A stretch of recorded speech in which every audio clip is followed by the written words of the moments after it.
In this video, I'm going to share my experience of what I found the 4 most surprising traits of high-level leaders.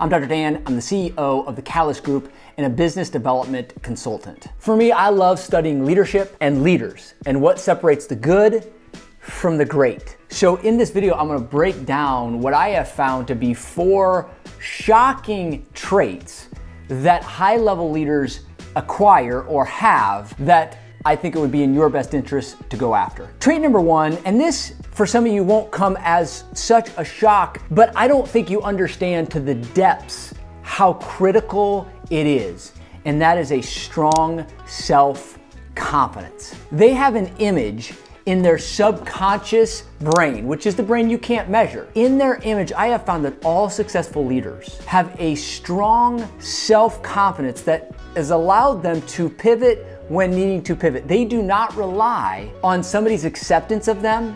If they get rejected, if they fail, if something doesn't turn out the way they initially drew it up, they just keep going. This is because their self-confidence, which comes from a deep-seated belief, it's not just a think positive and you'll get what you want. This isn't The Secret and Law of Attraction.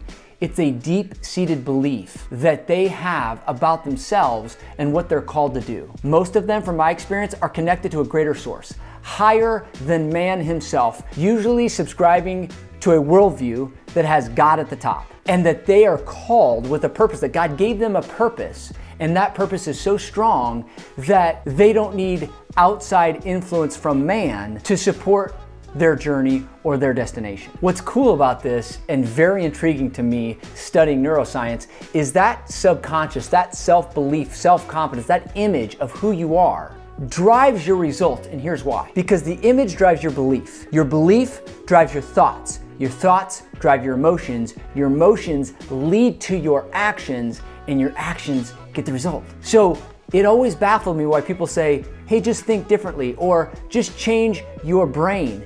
And I'm like, well, that doesn't make sense because the actions are what get me a result. But what I found in high-level leaders is they really believe in themselves. They are convicted, not only in themselves, but the purpose that they were called to pursue. This is critical for high-level leadership. Trait number 2 is that they model others. This one is also pretty shocking if you think about it. I thought that most leaders have to think about something that's so unique and have such a new, crazy, unique idea that nobody's ever thought of in order to really hit it big. But what I found out is that leaders look to others to model. They don't reinvent the wheel. When they have an idea and they go down a path and they realize that nobody else is doing that thing, it throws up red flags to me. Why wouldn't they just be the first to do it, which give them more confidence? But here's what I found out. If nobody's gone down that path, there's a reason, is that the market has responded. The market didn't want that thing. And so high-level leaders learn to model others. They will put their unique twist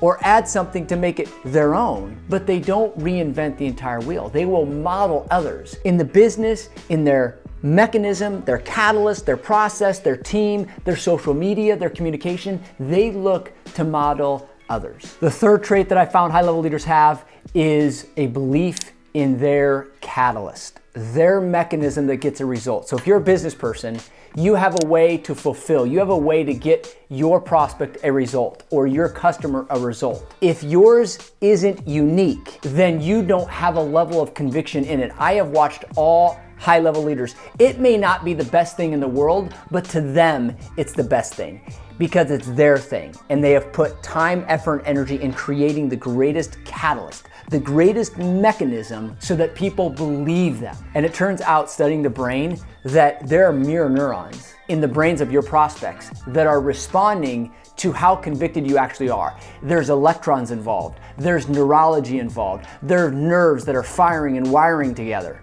And so when you have a catalyst, when you have a mechanism that's so strong and you believe in it so much, people also believe in it so much.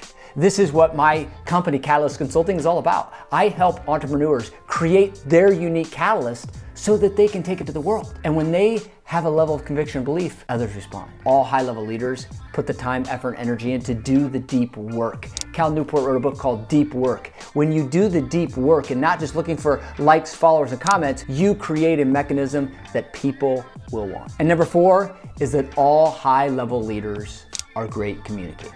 If you watch guys like Ed Milet, Tony Robbins, John Maxwell, they all know how to communicate to prospects, to team, to their family, to their spouse, to their friends. They have mastered or are on the path of mastery to communication. And truthfully, the one thing they do well more than anything else is they know how to tell stories. This is why facts tell, but stories sell.